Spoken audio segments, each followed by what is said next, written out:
नमस्ते बच्चों, कैसे हो? उम्मीद है आप सभी लोग अच्छे होंगे और आपकी तैयारी भी बेहतर तरीके से चल रही होगी। तो बच्चों, आज के इस वीडियो में गोलीय उत्तल पृष्ठ पर अपवर्तन का सूत्र या गोलीय अवतल पृष्ठ पर अपवर्तन के सूत्र से संबंधित कुछ इंपॉर्टेंट न्यूमेरिकल्स हम आपको बताने वाले हैं। ये सभी न्यूमेरिकल्स ऐसे न्यूमेरिकल्स होंगे जो कभी न कभी बोर्ड एग्जाम में पूछे गए हैं। तो उम्मीद है कि आप गोलीय उत्तल पृष्ठ पर अपवर्तन का सूत्र और गोलीय अवतल पृष्ठ पर अपवर्तन के सूत्र का व्यंजक आप सीख चुके होंगे। यदि बच्चों आपको गोलीय अवतल पृष्ठ पर अपवर्तन का सूत्र या गोलीय उत्तल पृष्ठ पर अपवर्तन के सूत्र का व्यंजक प्राप्त करने में थोड़ा भी दिक्कत हो रहा हो तो आप लेंस के मैराथन क्लास का वीडियो जरूर देख लें। उसमें आपको हम गोलीय उत्तल और अवतल पृष्ठ पे अपवर्तन के सूत्र का व्यंजक बहुत ही आसान तरीके से करा रखे हैं। तो जब आप इनके बेसिक कॉन्सेप्ट को क्लियर कर लेंगे तो आपको न्यूमेरिकल्स लगाने में थोड़ा भी दिक्कत नहीं होगा। तो चलिए पेन कापी उठा लीजिए और मेरे साथ साथ आप क्वेश्चंस को सॉल्व करते रहिए। तो चलिए बच्चों, बताते हैं गोलीय अवतल या उत्तल पृष्ठ पर अपवर्तन से संबंधित पहला मोस्ट इंपॉर्टेंट न्यूमेरिकल। यदि आप ये न्यूमेरिकल समझ लेंगे तो इसके बाद आने वाले जो न्यूमेरिकल्स होंगे उसको करने में थोड़ा भी दिक्कत नहीं होगा। इसके कुछ बेसिक कॉन्सेप्ट हैं। प्रश्न पढ़ने से पहले ही मैं आपको कुछ बेसिक कॉन्सेप्ट समझा देता हूं। सबसे पहले तो आप ये जानो कि जो अपवर्तन का सूत्र है बच्चों, वो होता है n/v minus 1/u equals to n-1/r। ठीक है, क्या होता है? गोलीय अवतल या उत्तल पृष्ठ पे जो अपवर्तन का सूत्र होता है वो होता है n/v minus 1/u equals to n-1/r। ठीक, आप एक और फार्मूला पढ़े होंगे कि 1n2 बराबर होता है 1/2n1 या 2n1 बराबर होता है 1/1n2। मतलब पहले माध्यम के सापेक्ष दूसरे माध्यम का अपवर्तनांक बराबर 1/ दूसरे माध्यम के सापेक्ष पहले माध्यम का अपवर्तनांक, जस्ट एक दूसरे का उल्टा। ठीक है, इसे आप जरूर समझिएगा। और एक बात और बता दें, अपवर्तनांक बच्चों किसका होता है?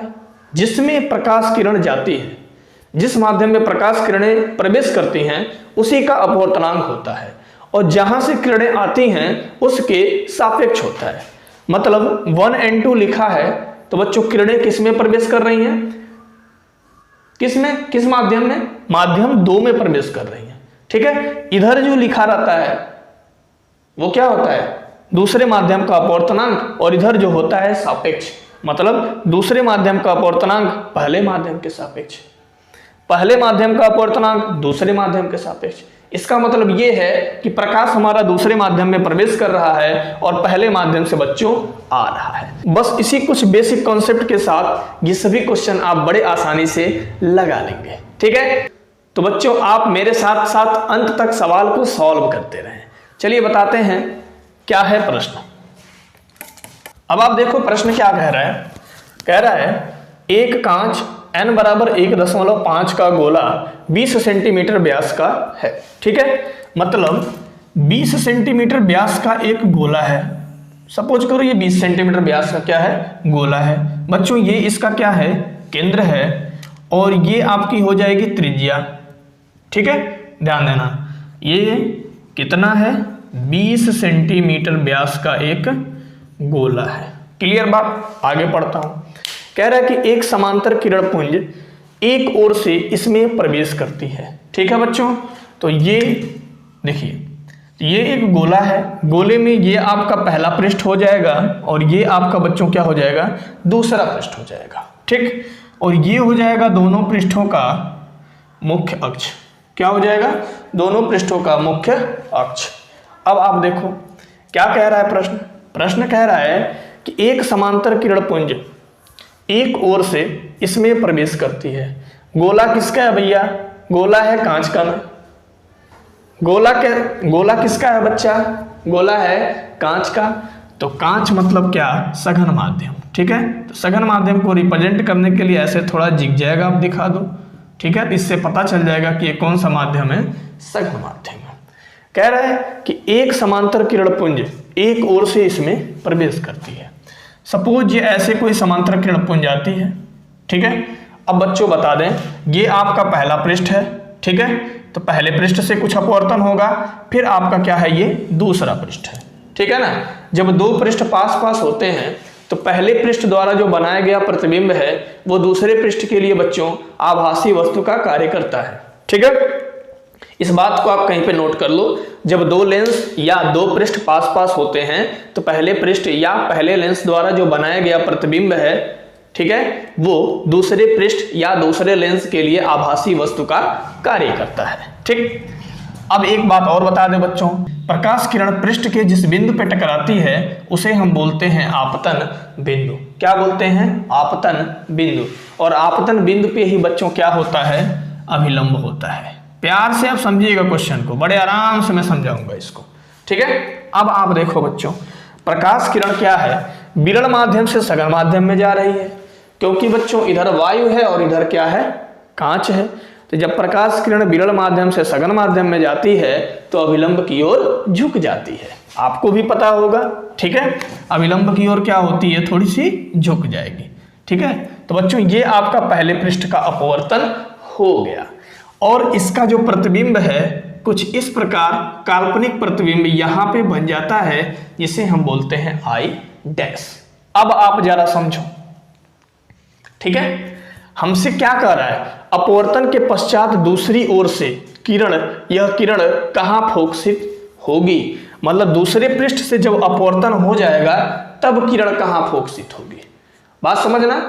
तो अभी हम पहले पृष्ठ पे अपवर्तन कराए हैं, तो पहले पृष्ठ का जो कैलकुलेशन है उसको हम कर लेते हैं, आराम से आप समझते चलिए, ठीक है। अब आप देखो, प्रकाश किरण अनंत से आ रही है, ठीक है ना, तो लेंस से या दर्पण के पृष्ठ से वस्तु तक की दूरी को हम क्या बोलते हैं, u बोलते हैं। प्रकाश किरण हमारा कहां पे है, अनंत पे है, तो u का मान कितना हो जाएगा बच्चों, लिखना आप पहले पृष्ठ के लिए, पहले पृष्ठ के लिए, तो पहले पृष्ठ के लिए बच्चों u बराबर हो जाएगा इनफाइनाइट, ध्यान देना, ठीक है, u बराबर इनफाइनाइट। और ये आपका 20 सेंटीमीटर व्यास का गोला है, ठीक है। तो बच्चों ये आपका ध्रुव होता है और ये वक्रता केंद्र है, तो वक्रता केंद्र और ध्रुव के बीच की दूरी को बच्चों क्या कहते हैं, वक्रता त्रिज्या कहते हैं, समझ गए। और दर्पण या लेंस के दाईं ओर, मतलब दर्पण के दाईं ओर जो नापी गई दूरी होती है वो धनात्मक होती है, और दर्पण के बाईं ओर जो नापी गई दूरी होती है वो ऋणात्मक होती है। तो बच्चों आपका यहाँ पे यहाँ से यहाँ तक जो वक्रता त्रिज्या होगा, ये व्यास आपका 20 है, तो ये त्रिज्या 10 होगी, ये भी 10 होगा, तो यहाँ पे हो जाएगा बच्चों प्लस 10 सेंटीमीटर। प्लस क्यों हुआ, क्योंकि दर्पण के दाईं ओर दूरी है, समझ गए। अब आप बात को समझो बच्चों, प्रकाश किस में प्रवेश कर रही है, कांच में प्रवेश कर रही है। अभी हम आपको बताए थे कि जिस माध्यम में प्रकाश प्रवेश करती है उसी का अपवर्तनांक होता है। तो प्रश्न में दिया है बच्चों कांच का अपवर्तनांक 1.5, मतलब आपको ANG का मान दे रखा है 1.5। तो अब हम पहले पता कर लें कि पहले पृष्ठ द्वारा हमारा बनाया गया प्रतिबिंब I डैश पे बनता है तो कितनी दूर बनता है, समझ गए। पहले ये बात हम पता कर लें, ठीक है। इसको हम थोड़ा सा और नजदीक बना दें, ये आप ऐसे बना लो I डैश। अब आप देखो, लिखेंगे अपवर्तन सूत्र से। अपवर्तन सूत्र है बच्चों n/v माइनस 1/u बराबर n-1/r, ठीक है। अब आप देखो,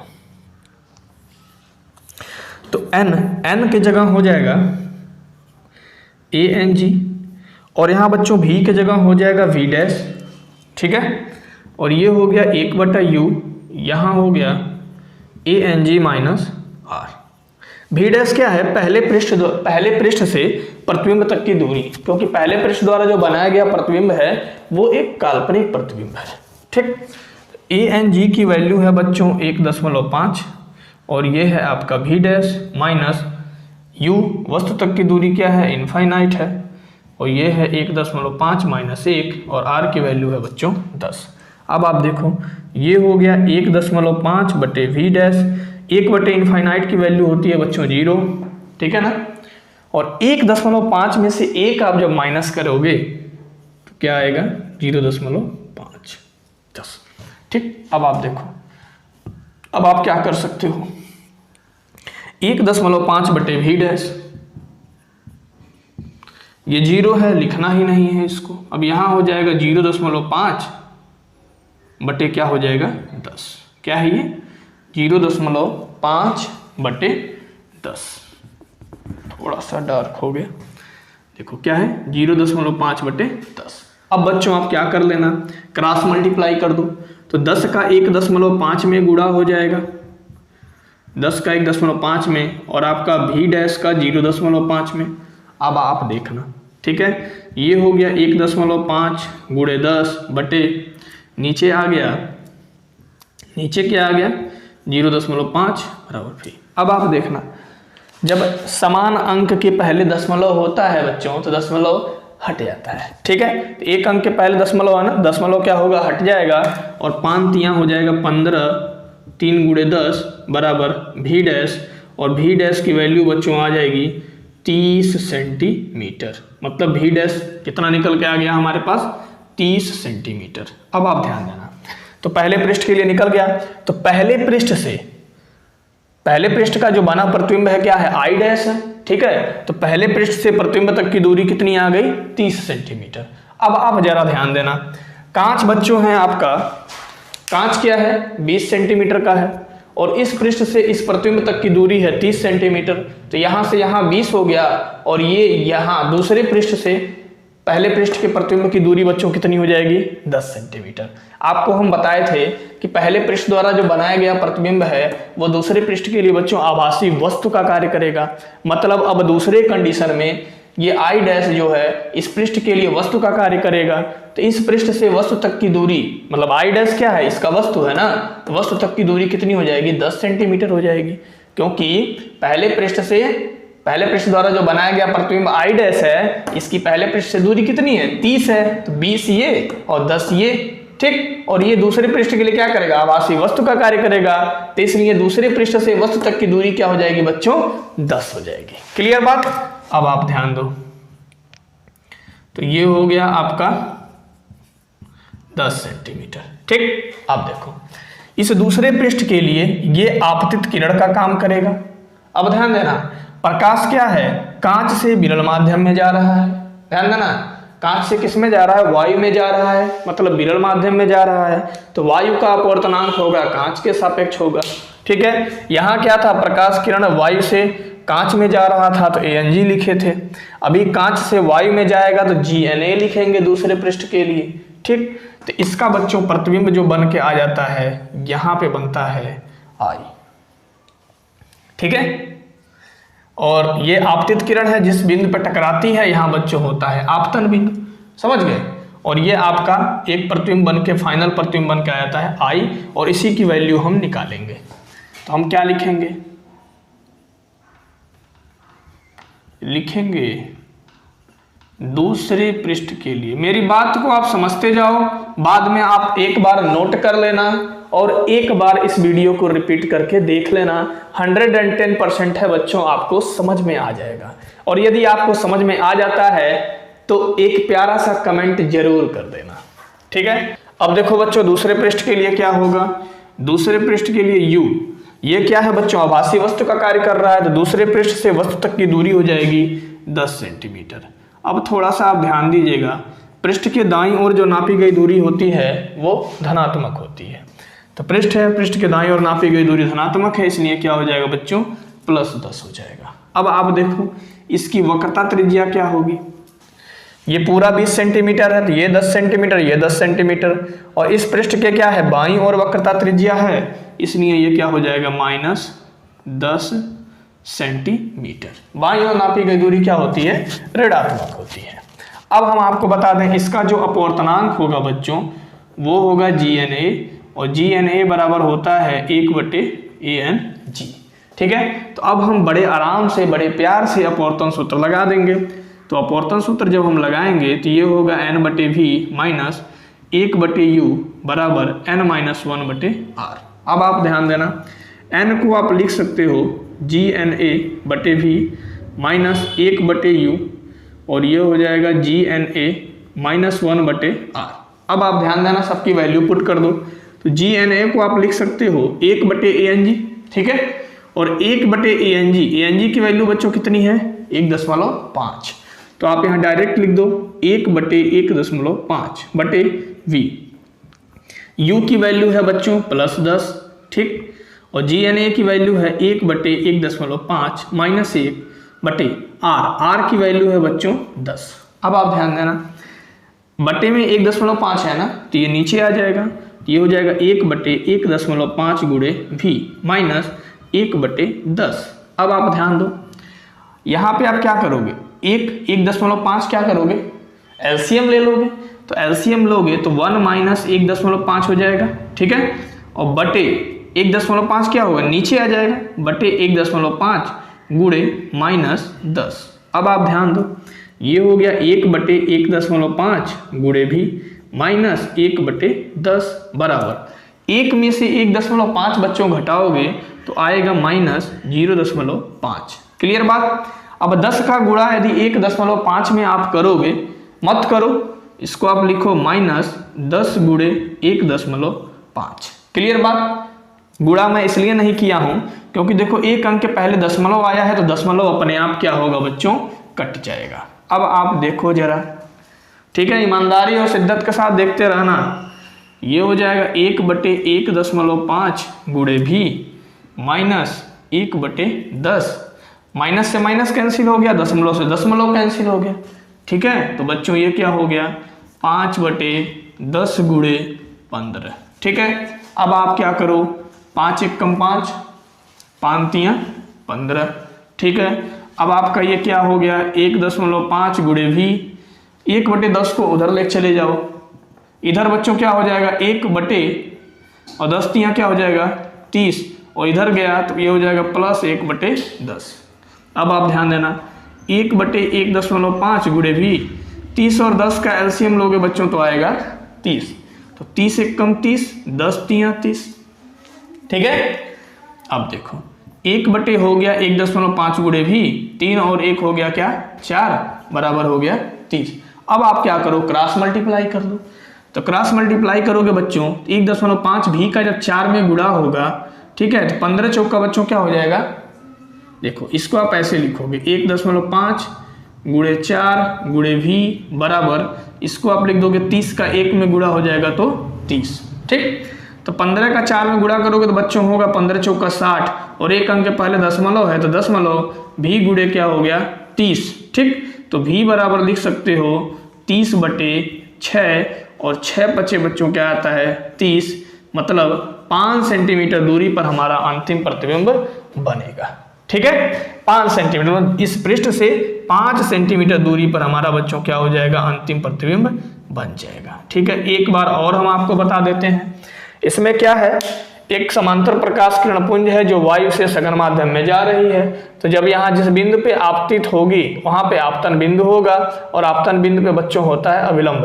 तो जब कोई प्रकाश किरण विरल माध्यम से सघन माध्यम में जाती है तो अविलंब की ओर झुक जाती है। तो पहले पृष्ठ द्वारा जो अपवर्तन होगा तो यहाँ पर एक काल्पनिक प्रतिबिंब बन जाएगा I', ठीक है। तो पहले पृष्ठ के लिए वस्तु कहाँ है, अनंत पे है। वक्रता त्रिज्या बच्चों क्या हो जाएगा, ये 10 सेंटीमीटर। क्यों प्लस लिया हूं, क्योंकि दर्पण के दाईं ओर नापी गई दूरी क्या होती है, धनात्मक होती है। अपवर्तन सूत्र लगा करके हमने कैलकुलेट कर दिया, V' की वैल्यू 30 आ गई।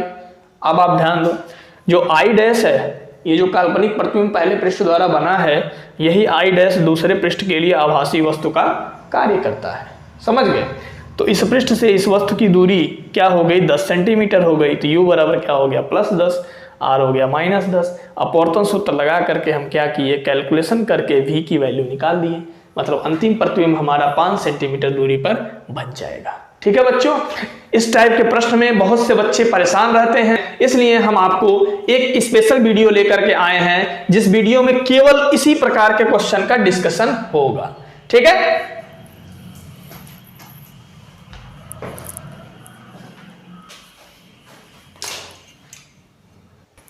तो चलिए बच्चों, हम आपको बताते हैं गोलीय उत्तल या अवतल पृष्ठ पर अपवर्तन के सूत्र से संबंधित क्वेश्चन नंबर 2। बच्चों, यदि आप ये दोनों क्वेश्चन सीख लेते हैं तो इस टॉपिक से आने वाले सभी न्यूमेरिकल्स को आप सॉल्व कर लेंगे। ठीक है, तो चलिए पढ़ते हैं। प्रश्न क्या है? कह रहा है कि जल में चल रहा प्रकाश का एक समांतर किरणपुंज जल में स्थित 4 मिमी व्यास के गोलीय वायु के बुलबुले से अपवर्तित होता है। ठीक है, तो बच्चों यहाँ पे जो है ना 4 मिमी व्यास का एक वायु का बुलबुला है। ठीक है, तो बुलबुला है, वायु का बुलबुला है, मतलब गोले के टाइप का है। तो गोले में क्या होगा बच्चों, इधर पहला पृष्ठ होगा और इधर दूसरा पृष्ठ होगा। तो इसका जो केंद्र बिंदु होता है उसे हम कहते हैं वक्रता केंद्र, और वक्रता केंद्र से जो जाने वाली लाइन होती है इसे हम कहते हैं बच्चों मुख्य अक्ष। अब आप जरा ध्यान देना, ये पहला पृष्ठ है तो पहले पृष्ठ का ये ध्रुव है और ये दूसरे पृष्ठ का बच्चों क्या है, ध्रुव है। ठीक है, ध्यान देना। और बच्चों गोले का जो व्यास है आपका 4 मिमी। क्या है? 4 मिमी। ध्यान देना आप थोड़ा शिद्दत के साथ। समांतर किरणपुंज कहाँ से आ रहा है बच्चों? जल से आ रहा है। ठीक है, तो इसको थोड़ा जलीय माध्यम दे देना, ऐसे डॉटेड लाइन से, ऐसे लगे कि ये माध्यम क्या है, जल का है। ठीक है,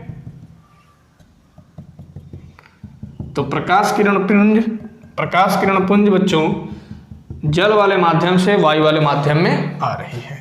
तो सपोज ये समांतर प्रकाश किरणपुंज आपका ऐसे आती है।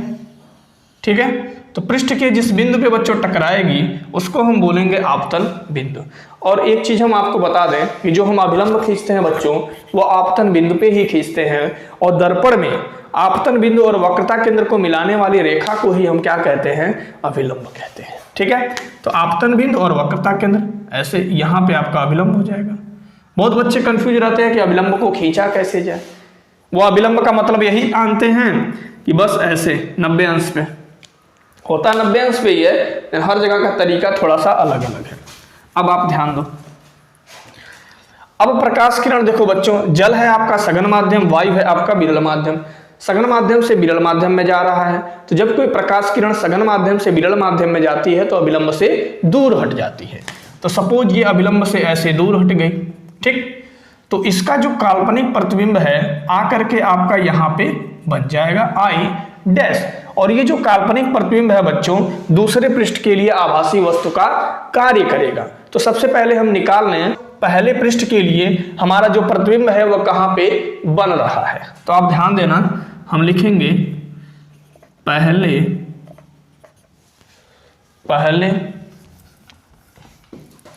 पृष्ठ के लिए,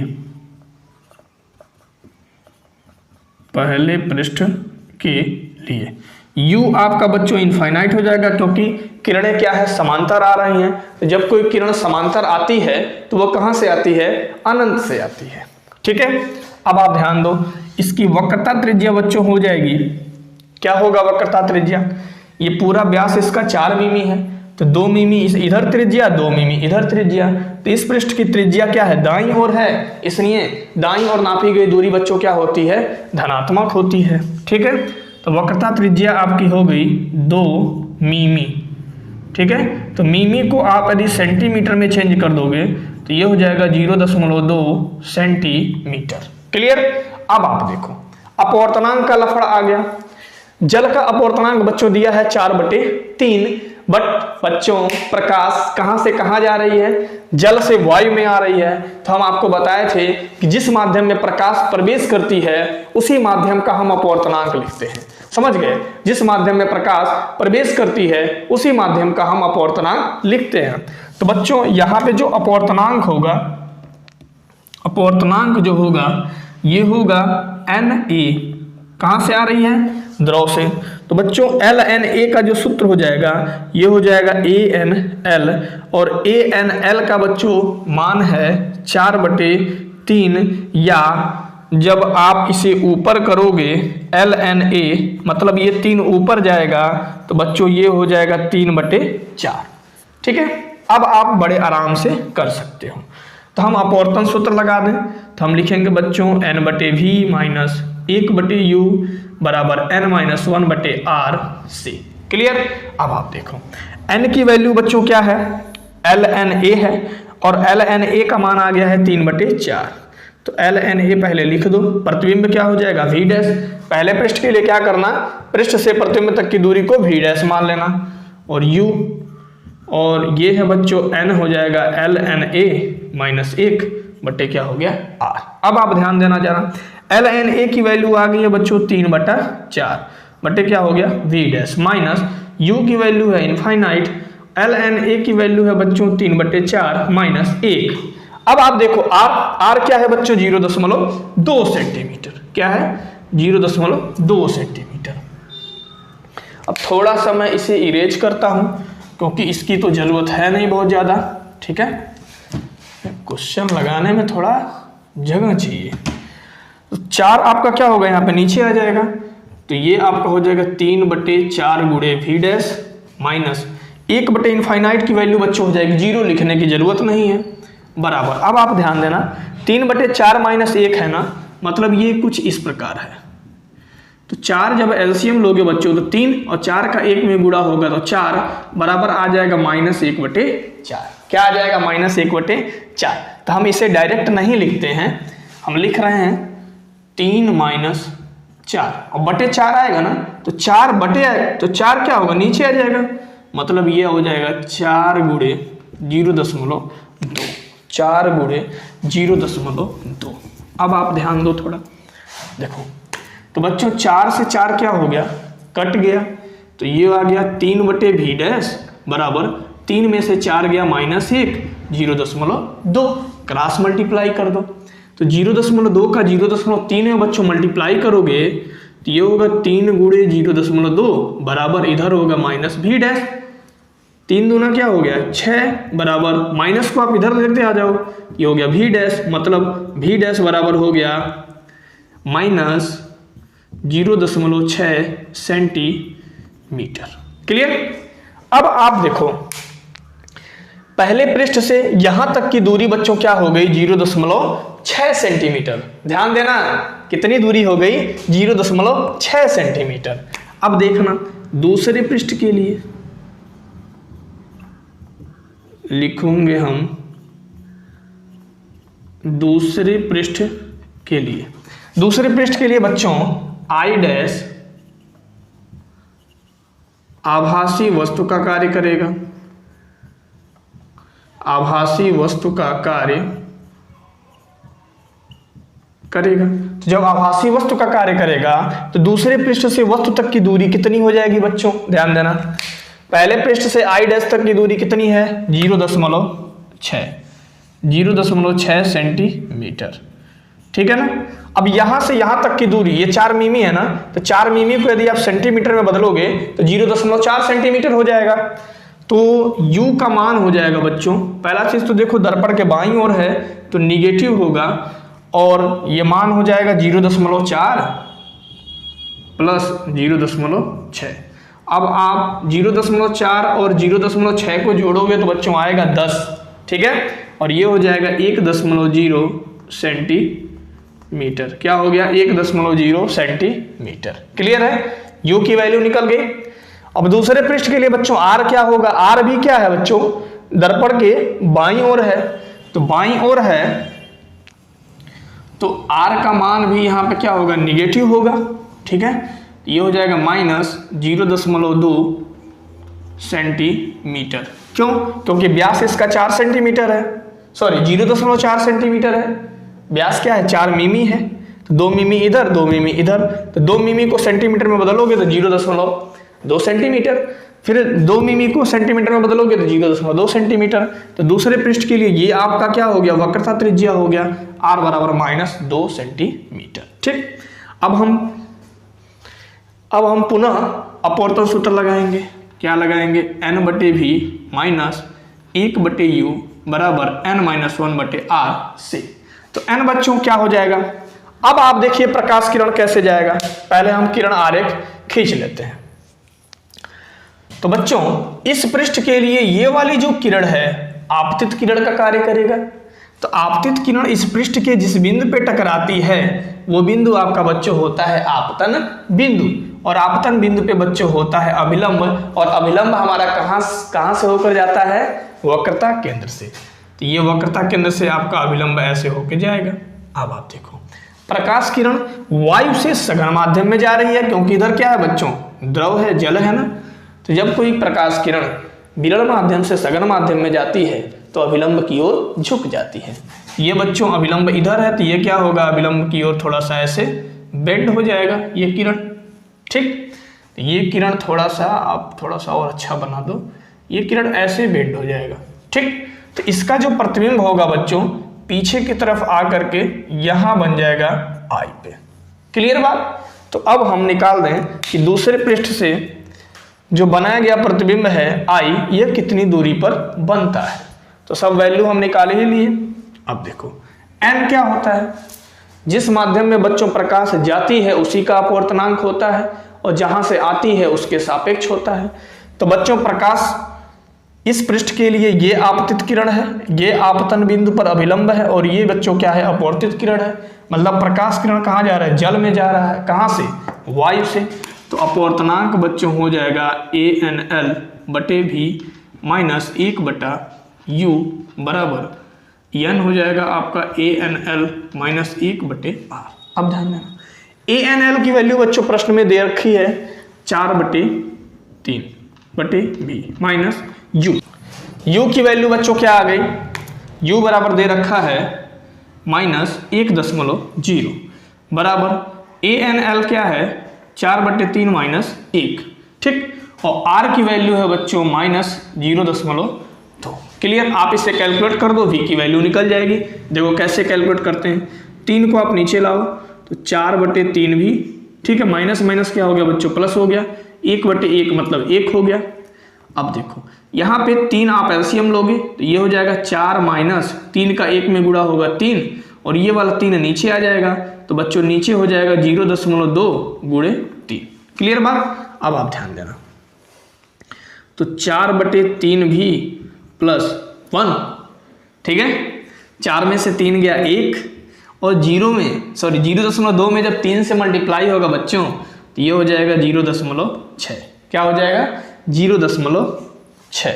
तो अब आप देखो क्या कर सकते हो, ये है आपका 4/3 भी, प्लस 1 को आप उधर लेके चले जाओ तो ये हो जाएगा -1, और ये ऑलरेडी माइनस है तो हो जाएगा 0.6। क्लियर बात। अब आप क्या करो, 4/3 भी बराबर, यहाँ आप क्या करो माइनस कॉमन ले लो तो 1 + 1/0.6 हो जाएगा, और थोड़ा सा आप और कैलकुलेशन करो तो ये हो जाएगा 4/3 भी, यहाँ पे आप 0.6 को क्या करो, यहाँ पे आप 0.6 का क्या करो, एलसीएम ले लो। तो एलसीएम लोगे तो 0.6 का गुणा किस में होगा, 1 में होगा, तो 0.6 हो जाएगा, और इधर बच्चों क्या हो जाएगा, 1 हो जाएगा। ठीक है, ध्यान देना, थोड़ा सा कॉम्प्लिकेटेड हो गया कैलकुलेशन। अब देखो, अब आप क्या कर सकते हो, 4 इधर है आपका 3 भी बराबर माइनस 0.6 में जब 1 को जोड़ोगे तो बच्चों ये हो जाएगा 1.6 बटे हो गया 0.6। अब आप क्या करो, 4/3 भी बराबर माइनस 1 अंक के पहले दशमलव है तो दशमलव गायब हो जाएगा, तो ये हो जाएगा 16/6। तो बच्चों 3 × 1 = 3, 3 दूना 6, 4 × 1 = 4, 4 चौका 16, 4 × 1 = 4, 4 चौका 16। तो 1/v बराबर 2, अब ये आ गया आपका 4/2, तो 1/v बराबर क्या आ गया, 2 दूना 4। अब v को जब आप ऊपर ले जाओगे तो ये हो जाएगा 1/2, और 1/2 को जब आप भाग दोगे बच्चों तो क्या आ जाएगा 0.5 सेंटीमीटर। तो बच्चों इसका जो अंतिम प्रतिबिंब बनेगा वो 0.5 सेंटीमीटर दूरी पर बनेगा। यहाँ पे आप एक चीज ध्यान दो, माइनस छूट गया है, माइनस, ठीक है, ये माइनस। अब माइनस में क्यों आया है, क्योंकि दर्पण के बाईं ओर आपका प्रतिबिंब बन रहा है दूसरे पृष्ठ का। बात समझ में आ गई। तो उम्मीद है बच्चों ये दोनों प्रश्न आपको अच्छे से समझ में आया होगा। ठीक है, यदि आपको थोड़ा भी कैलकुलेशन में प्रॉब्लम हुआ है या कॉन्सेप्ट समझने में प्रॉब्लम हुआ है तो एक बार इस वीडियो को रिपीट करके जरूर देख लें, और यदि आपको बहुत अच्छे से बेसिक कॉन्सेप्ट क्लियर करना है तो लेंस के मैराथन क्लास का वीडियो आप जरूर देख लें। समझ गए। इन सभी क्वेश्चंस के कैलकुलेशन में थोड़ा सा प्रॉब्लम होता है, ठीक है, जिसको हम बहुत ही अच्छे से समझाए हैं। आप इसको एक बार रिपीट करके जरूर देख लें, ठीक है।